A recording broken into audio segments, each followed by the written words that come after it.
Happy Tuesday, everybody. Um, we're in the hot part of summer, aren't we? High 90s yesterday and low 90s today, and it's supposed to be near 100 by the weekend. So, all this heat, for some reason, I don't know why, got me thinking back on the summer of 1975 when I was between my sophomore and junior years at Viewmont High in Bountiful. I'd read the novel Jaws. It was a popular bestseller, if not particularly well written. Um, but my friends and I had seen the movie preview for the film adaptation and were pretty excited. I remember standing in line in the heat for 3 or 4 hours for tickets at the Regency Theater on Foothill Drive in Salt Lake City and not being disappointed in the least. Uh, Little did we know at the time that movies would never be the same again and would help to launch Hollywood's blockbuster mentality and approach to movie making and marketing. Um, Not to mention the launch of a filmmaker named Steven Spielberg. So here then is the first page or so of Jaws by Peter Benchley. The great fish moved silently through the night water, propelled by short sweeps of its crescent tail. The mouth was open just enough to permit a rush of water over the gills.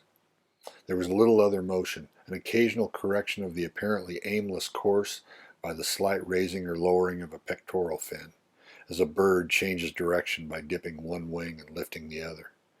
The eyes were sightless in the black, and the other senses transmitted nothing extraordinary to the small, primitive brain. The fish might have been asleep, save for the movement dictated by countless millions of years of instinctive continuity, lacking the flotation bladder common to other fish and the fluttering flaps to push oxygen-bearing water through its gills. It survived only by moving.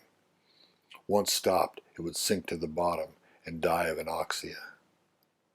The land seemed almost as dark as the water, for there was no moon. All that separated sea from shore was a long, straight stretch of beach, so white that it shone.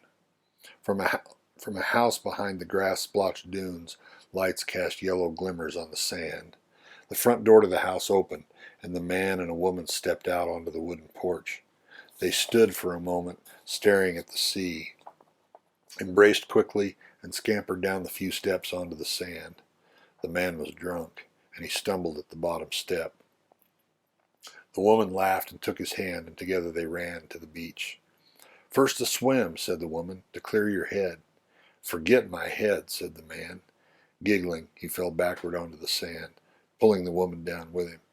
They fumbled with each other's clothing, twined limbs around limbs, and thrashed with urgent ardor on the cold sand.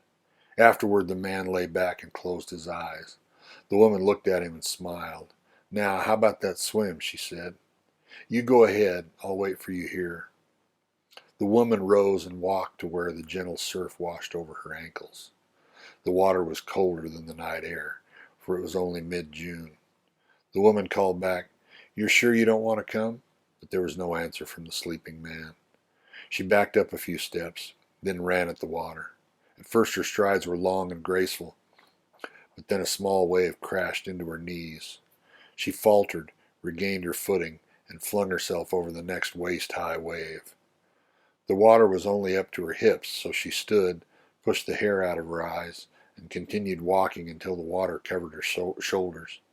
There she began to swim with the jerky head-above-water stroke of the untutored. 100 yards offshore, the fish sensed a change in the sea's rhythm. It did not see the woman, nor yet did it smell her. Running within the length of its body were a series of thin canals, filled with mucus and dotted with nerve endings, and these nerves detected vibrations and signaled the brain. The fish turned toward the shore.